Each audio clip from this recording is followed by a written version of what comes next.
참으로 좋으신 우리 하나님 아버지 감사합니다. 오늘도 새벽을 깨우며 하나님의 전으로 안전하게 인도하시고 오늘도 입술을 열어 하나님을 찬송하게 하시며 오늘도 귀를 열어 하나님의 말씀을 들려주시니 참으로 감사드립니다. 오늘 하루도 들은 말씀을 기억하며 그 말씀에 순종하며 하나님과 동행하는 우리 한 사람 한 사람으로 인도하여 주시옵소서. 아버지 하나님, 우리에게 다른 사람을 공감할 수 있는 마음을 주시고 또 아버지 하나님 바르게 생각할 수 있는 사고를 주시며 또 무엇보다 바르게 행동할 수 있는 손과 발을 우리에게 허락하여 주셨습니다.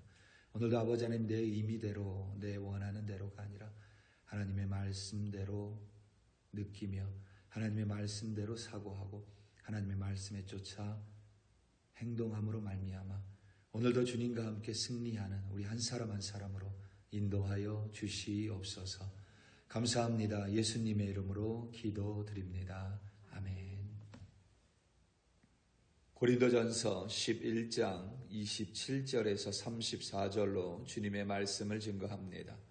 우리 다 함께 보시겠습니다. 능력받는 새벽기도, 응답받는 새벽기도, 성령과 함께하는 새벽기도. 할렐루야. 아멘. 교회 또한 사람이 모이는 곳입니다. 심지어 우리는 스스로를 죄인이라고 부르는 이들이 모이는 곳입니다. 그래서 어떤 이들은 교회를 마치 영혼의 병원이라고 묘사하기도 합니다. 어느 누구의 영혼도 완전하지 않습니다. 다만 어딘가 조금씩 아프고 조금은 모자랍니다. 그렇게 아픈 영혼이 모인 곳이니 당연히 문제도 생길 수밖에 없습니다. 다만 우리는 이 아픈 상태에 머물러 있지는 않습니다. 그래서 교회가 중요합니다. 오늘 수요 특강 시간에 지난주에 거룩한 공교회, 그리고 오늘은 성도의 교통에 대해서 이야기합니다. 교회가 존재하는 이유, 우리가 완전하기 때문이 아니라 우리가 불완전하기 때문에 서로가 서로를 격려해주고 보듬어주며 함께 그리스도의 장성한 분량까지 성장하기 위하여 우리는 교회라는 공동체 안에 속해 있습니다. 우리의 심령은 그 안에서 점점 더 온전하게 변해가는 줄로 믿습니다. 아멘. 죄인에서 우리는 죄성을 아직 가진 의인이 됐습니다. 우리 안의 죄성은 점점 더 엷어집니다. 그 과정 속에서 때로는 문제가 불거지기도 하고 때로는 우리도 놀랄 만큼 충성스럽고 칭찬된 일을 하기도 합니다. 바울 사도는 고린도 교회에 편지를 보내며 그들을 칭찬하기도 하고 또 책망하기도 합니다. 바울 사도는 자신이 전하여 준 복음의 전통을 고린도 교회 성도들이 잘 지키고 있다고 칭찬했습니다. 반면 주의 만찬을 행함에 있어서는 칭찬하지 않겠다며 책망을 합니다. 칭찬은 사랑이고 책망은 미움이 아님을 보여줍니다. 때로는 책망도 사랑으로부터 발현될 수 있음을 우리는 꼭 기억해야만 합니다. 주의 만찬이 그리스도 예수의 대속의 죽음을 기억하며 우리의 마음으로 두렵고 떨림으로 참여하는 자리입니다. 또한 각자가 주님의 몸의 교회인 한 부분으로서 서로를 배려하며 서로가 함께 참여하는 자리입니다. 혼자 집에서 찬송할 수 있고 혼자 말씀을 읽고 묵상할 수 있으며 요즘 같은 시대에 얼마든지 내 귀에 듣기 좋은 설교들을 찾아 들을 수 있습니다. 하지만 성찬을 혼자 할 수는 없습니다. 지금도 이 가정교회라는 어떤 모델을 추구하는 교회들이 있습니다. 가정교회라는 의미 자체는 나쁘지 않습니다. 괜찮습니다. 그런데 과연 교회를 어떻게 정의할 것인가에 있어서 서로 부딪히는 게 있습니다.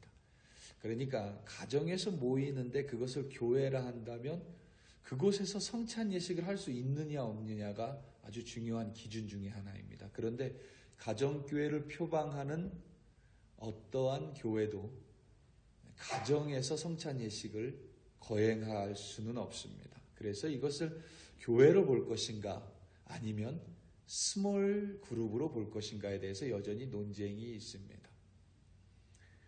성찬 예식은 함께 모이는 교회에서만 할 수 있습니다.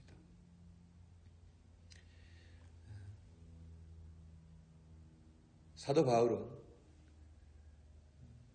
그리스도 예수의 죽음을 기억하며 주의 몸의 한 부분으로서 성찬 예식에 참여해야 함에도 불구하고 그것을 놓치고 있는 고린도 교회에 대하여 엄하게 책망을 합니다.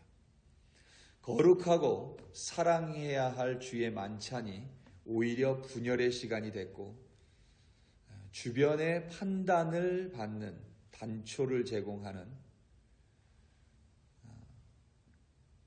그러한 형태가 됐습니다. 가장 유익하고 가장 거룩해야 할 시간인데 서로를 hir난하고 시험하게 하는 시간으로 변질이 되어버렸습니다. 바울 사도는 고린도 교회의 성도들에게 이 주의 성찬의 본질에 대하여 다시 한번 명확하게 설명하고 가르칩니다. 주의 만찬은 세상의 만찬과는 본질적으로 다릅니다. 먹고 마시고 배부르기 위하여 만찬을 하는 것이 결코 아닙니다. 십자가 위에서 살이 찢기시고 피를 쏟음으로 말미암아 우리 한 사람 한 사람을 예수님은 구원하셨습니다. 그리하여 하나님과 깨어졌던 관계가 회복됐습니다. 그리고 하나님과 연합한 성도는 이제 하나님 안에서 서로 연합하고 서로 사랑합니다. 예수 그리스도의 대속, 하나님과의 연합, 그리고 성도의 사랑을 함축적으로 보여주는 것이 바로 성찬입니다.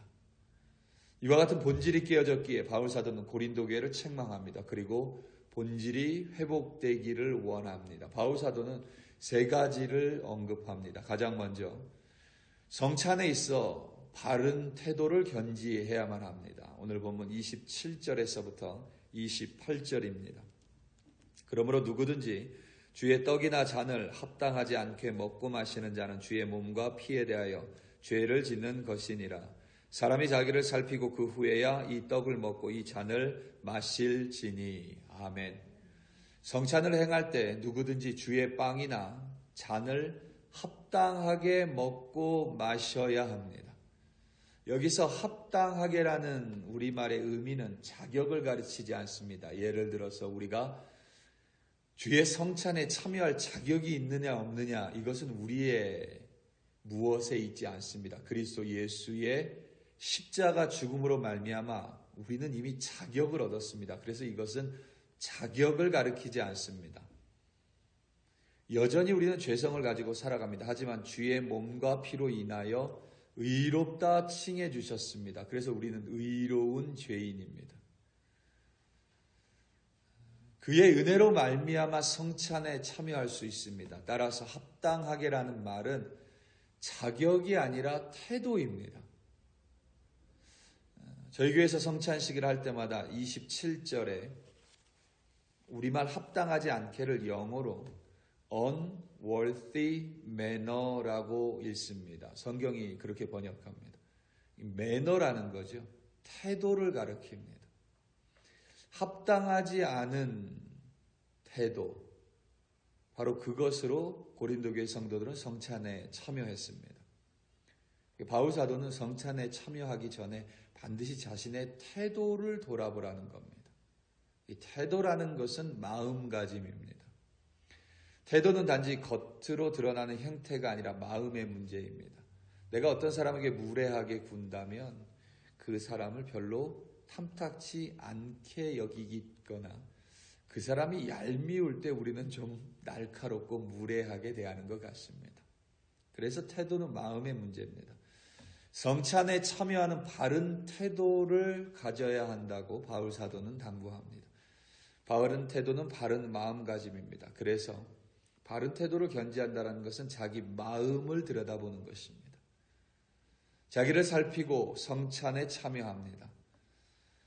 내가 절대 성찬에 참여할 수 없는 죄인이나 예수 그리스도의 십자가 대속으로 말미암아 지금 예수의 몸과 피를 가리키는 성찬의 자리에 서 있다는 떨림으로 그 마음의 경외함으로 성찬에 참여합니다. 다시 말하면 내 마음가짐과 내 태도를 먼저 확인하는 것입니다. 그 다음으로 사도 바울은 분별하라고 명령을 합니다. 그러니까 성찬의 본질이 퇴색되어 있는 고린도 교회 성도들에게 가장 먼저 마음을 살피고 두 번째로는 분별하라고 명령합니다. 29절에서부터 32절입니다. 주의 몸을 분별하지 못하고 먹고 마시는 자는 자기의 죄를 먹고 마시는 것이니라. 그러므로 너희 중에 약한 자와 병든 자가 많고 잠자는 자도 적지 아니하니 우리가 우리를 살폈으면 판단을 받지 아니하려니와 우리가 판단을 받는 것은 주께 징계를 받는 것이니 이는 우리로 세상과 함께 정죄함을 받지 않게 하려 하심이라. 아멘. 바른 태도는 마음가짐의 한 부분입니다.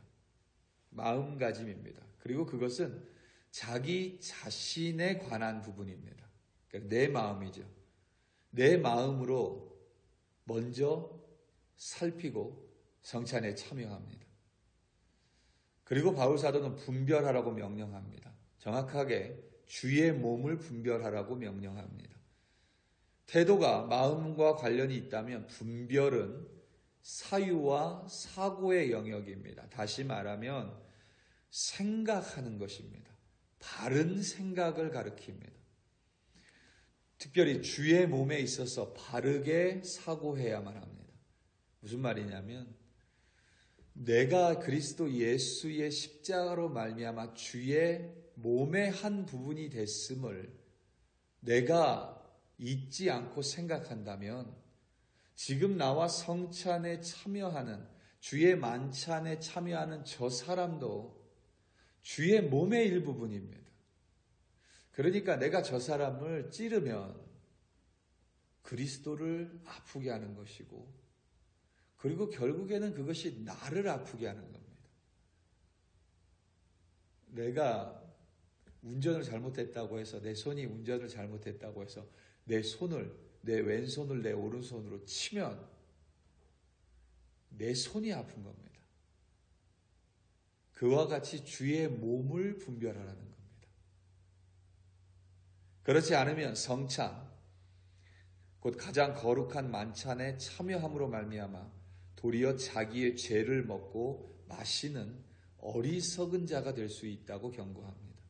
이 분별이 없어서 바울 사도는 고린도 교회가 주의 징계를 받았다고 밝힙니다. 그러니까 주님께서 큰 징계를 내린 것이 아니라 서로가 서로를 주의 몸의 한 부분으로 보지 못하니 서로가 서로를 경히 여기고 서로가 서로를 힘들게 하고 어렵게 하고 그 자체가 이미 하나님의 징계라고 말하고 있는 셈입니다. 주의 몸을 분별한다는 것은 빵과 잔이 상징하는 그리스도의 희생을 생각하는 것이고 그리하여 내가 주의 몸의 한 부분이 됐음을 사고합니다. 나아가 나뿐만 아니라 예수의 십자가를 통하여 내 곁의 형제 또한 그리스도의 몸의 한 지체임을 사유합니다. 그렇기 때문에 내가 그리스도를 너무 사랑하는데 내 형제를 힘들게 한다는 것은 어딘가 맞지가 않습니다. 내가 나를 사랑한다는 것은 내 몸의 머리끝에서 발끝까지 다 사랑하는 겁니다. 비록 그것이 조금 부족할지라도 내 몸의 일부분이기 때문에 소중하게 여깁니다. 그와 같이 사유할 수 있는 것, 그것이 바로 분별입니다. 나만이 아니라 우리를 볼 수 있도록 분별합니다. 나 때문에 허기지고,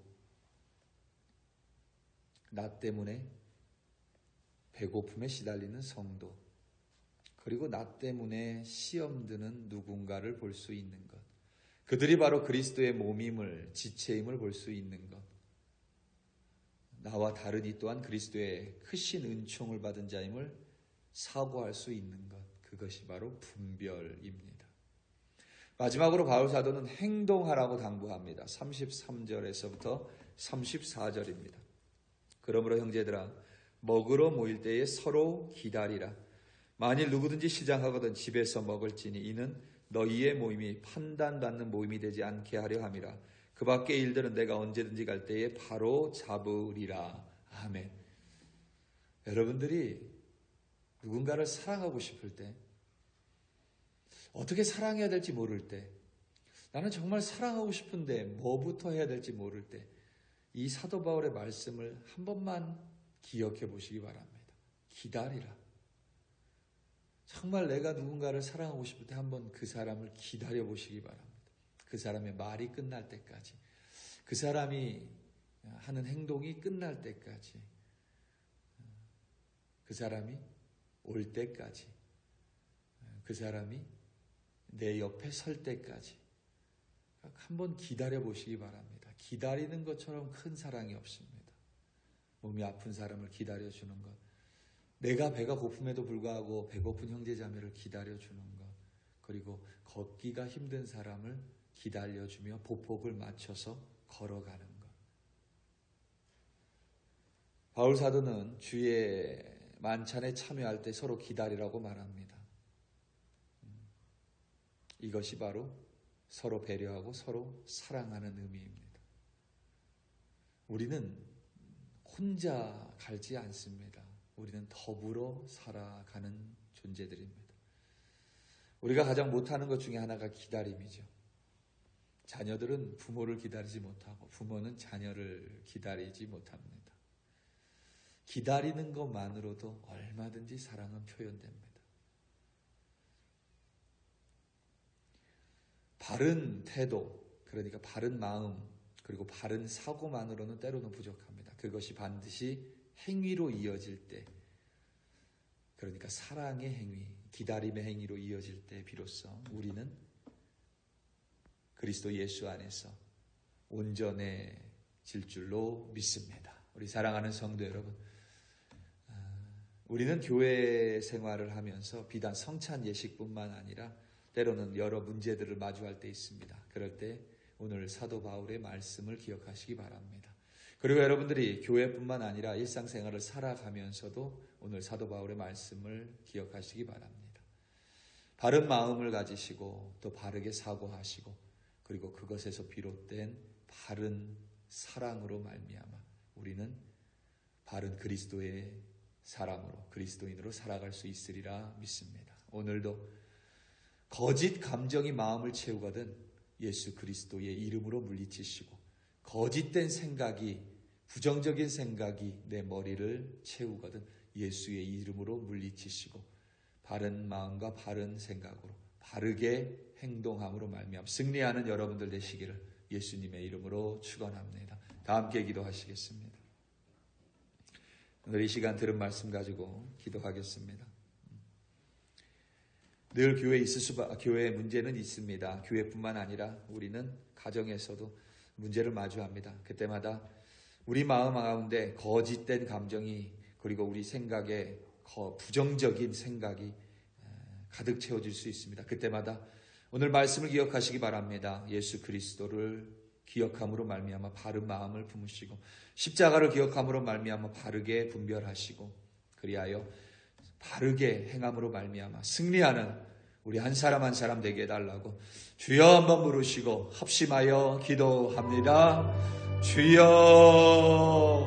할렐루야, 할렐루야, 할렐루야. 아버지 하나님, 오늘도 우리에게 귀한 말씀을 허락하셨습니다. 오늘도 이 말씀 붙들고 승리하는 우리가 되기 원합니다. 그저 아버지 하나님 이 말씀 붙들고 기도하고 잊어버리고 끝나는 것이 아니라 오늘 하루 어떠한 상황과 어떠한 문제와 또 어떠한 사람을 만나든 하나님 그 속에서 때로는 거꾸러운 관계 속에서 때로는 문제 속에서 오늘 들은 말씀을 성령 하나님 기억나게 하여 주시옵소서. 그래야 아버지 하나님 바른 태도로 오늘을 살아가게 하시고 오늘도 아버지 하나님 바르게 생각할 수 있는 힘을 우리에게 주시옵소서. 때로는 거짓 감정이 우리의 마음을 채울 때가 있습니다. 예수 그리스도께서 우리를 한 사람 한 사람을 위해 죽으셨습니다. 그렇게 귀한 우리 한 사람 한 사람입니다. 늘 예수 그리스도를 마음으로 품음으로 말미암아 오늘도 바른 감정으로 거짓된 감정을 예수의 이름으로 물리치며 승리하는 우리가 되게 하시고 때로는 아버지 하나님 세상 살아가며 거짓된 생각으로 부정적인 생각으로 괴로울 때가 있습니다. 그때마다 예수 그리스도께서 십자가에 달리심으로 말미암아 우리를 구속하여 주시고 오늘도 은총을 베풀어 주시고 오늘도 살아갈 수 있는 힘을 주셨음을 기억함으로 말미암아 거짓되고 부정적인 생각들을 몰아내는 우리가 되게 하시며 그리하여 오늘도 바르게 행함으로 말미암아 바르게 섬기고 바르게 배려하고 바르게 사랑함으로 바른 그리스도인으로 살아가는 우리 한 사람 한 사람으로 인도하여 주시옵소서. 교회를 허락하심에 감사합니다. 함께 신앙생활할 수 있는 동역자가 있음에 감사하고 그이가 나를 위해 기도하고 내가 그 일을 위해 기도함으로 말미암아 우리 서로 보폭을 맞추며 그리스도 안에서 믿음의 장성한 분량까지 성장해가는 우리 글로리 교회 한 사람 한 사람으로 인도하여 주시옵소서. 오늘 하루를 하나님 손에 올려드립니다. 감사하고 감사합니다. 감사합니다.